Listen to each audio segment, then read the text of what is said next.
앞으로 10년간 이보다 훌륭한 음악 입문서는 나오기 어렵다. 이 책의 장점은 한 페이지만 봐도 알 수 있다. 쉽고 재밌고 무엇보다 흥미진진하다. 우리가 대수롭지 않게 여기는 음량만 가지고도 이렇게 흥미로운 이야기를 들어놓는 저자는 만나기 어렵다. 그는 여기서 적절한 비유를 들어 음악의 요소와 원리를 설명하고자 하고 음악에 관한 궁금증을 풀어주며 일부 편견을 바로잡는다. 작곡가 물리학을 전공하고 유머 감각까지 갖춘 저자의 매력이 책의 곳곳에 번뜩인다.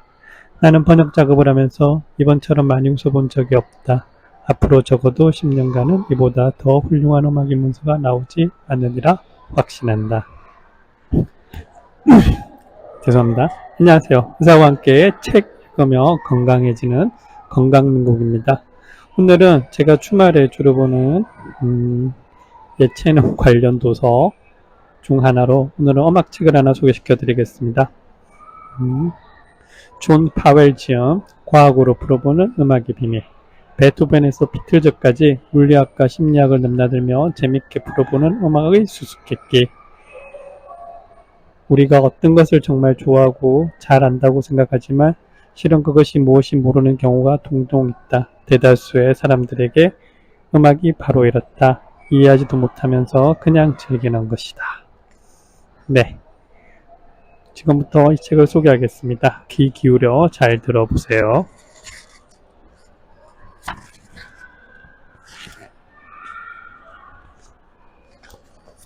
우선 저자를 간단히 소개하면요. 지연이 존 파웰은 작곡가, 물리학을 전공한 음악가이자 물리학자이다.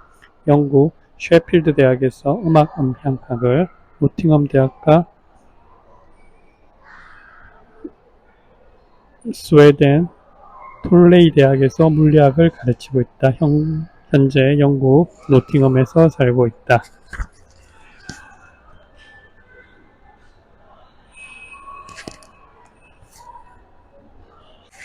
홍기니의 말을 가지고 이 책을 마무리해 보겠습니다. 다른 번역가들은 어떤지 모르겠지만 나는 대학에서 공부하고 유학을 준비하는 과정에서 내가 읽으려고 번역을 시작했다. 내 번역서의 1차적인 독자는 나였다는 말이다. 그러다가 어찌어찌하여 전문 번역가가 되어 이제는 나보다 독자와 편집자가 더 좋아할 만한 책을 작업하지만 음악 분야만큼은 처음 시작했을 때의 고집이 아직 남아있어 내가 읽고 싶지 않은 책은 맞지 않는다. 내 이름으로 나온 음악책들은 내가 출판사에 추천한 것이 많으며 설령 내가 작업하지 않았더라도 독자로서 반가운 마음으로 구입하고 읽었을 책들이다. 예나 지금이나 서점의 음악 코너는 무척 한산하다. 음악 역시 아는 만큼 귀에 들리는 것이 당연한 이치인데도 음악을 이해하고 학습하려는 시도에 대한 거부감을 갖는 사람들이 의외로 많다. 감성이 호소한 음악에 이성의 잣대를 드러내는 것에 대한 반감이다. 감성과 이성이 서로를 밀어내는 것이 아니라 실은 보완해주는 데도 말이다. 사실 음악이야말로 학습의 도움으로 경험의 질이 몰라보게 달라질 수 있는 분야이다.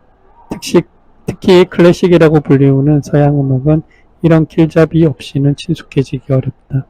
상당한 인내와 집중력이 필요한데 학습은 이런 기간을 단축시켜준다.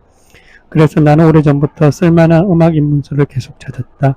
음악을 전공하지 않은 일반인들에게 음악을 어떻게 들려드려야 할지를 알려주는 책.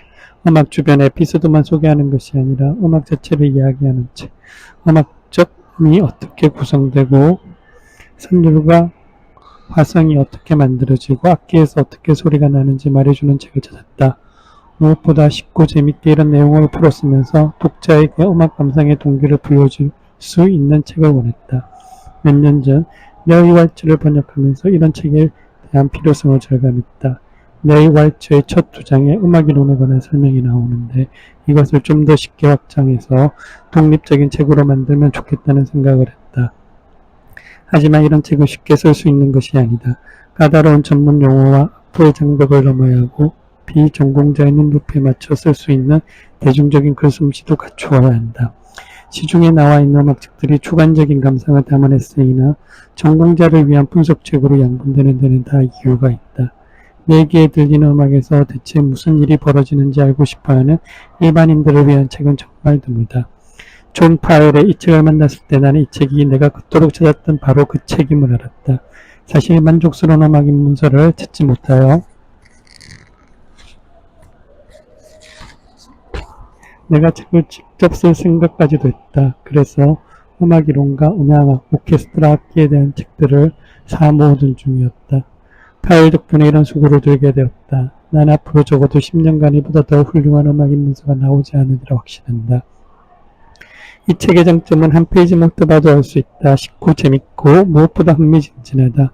우리가 대수롭지 않게 여기는 음량만 가지고도 이렇게 흥미로운 이야기를 풀어놓는 저자는 만나기 어렵다.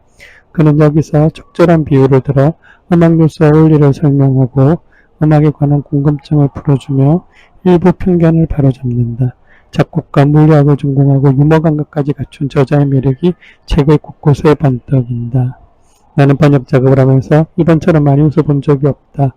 음악만큼 우리와 가까우면서도 수수께끼가 많은 분야도 듭니다. 우리는 하루도 음악을 듣지 않고 지나가는 날이 없고 노래하는 것을 좋아하지만 음악을 엄연히 전문가의 영역이고 영감의 산물이라 여긴다. 그래서 음악에도 공학과 물리학의 법칙이 작동하고 규칙을 따른다는 사실을 읽는다. 사실 음악은 태생 때부터 과학과 밀접한 관계를 이루며 발전해왔고 특히 화성과 합주를 기본으로 하는 서양 음악은 과학적인 원칙의 토대 위에 있다.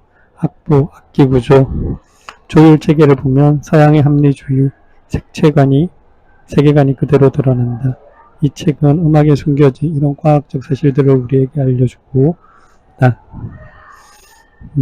강미연 선생님이 번역하셨습니다. 이 책을 요약해보면 다음과 같이 할 수 있겠네요. 아기들은 어떻게 노래를 배울까? 10대의 바이올린이 내는 소리는 왜 한 대의 바이올린이 내는 소리보다 2배밖에 크지 않을까? 음정이 맞지 않는 악기는 왜 그토록 끔찍한 소리를 낼까? 음악가들은 악보에 적힌 수많은 음들을 어떻게 외울까? 정말 목소리만으로도 유리잔을 깰 수 있을까? 절대음감이란 건 무엇일까? 혹시 나한테도 있을까?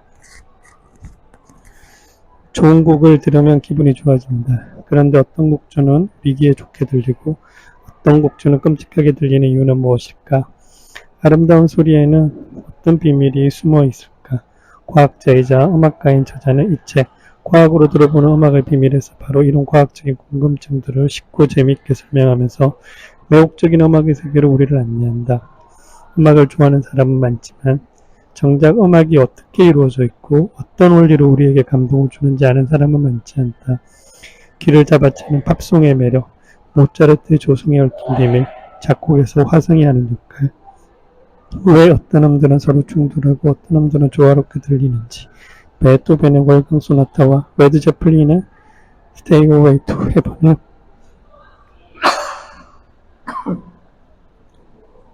죄송합니다. 공통점은 무엇인지를 이 책을 통해 배울 수 있다.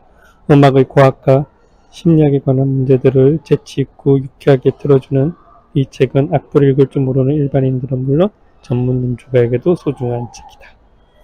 네, 우선은 소개드렸고요. 책 내용은 다시 한번 접해보면서 좋은 내용이 있으면 별도로 소개시켜드리도록 하겠습니다. 의사와 함께 책 읽으며 건강해지는 건강민국이었습니다.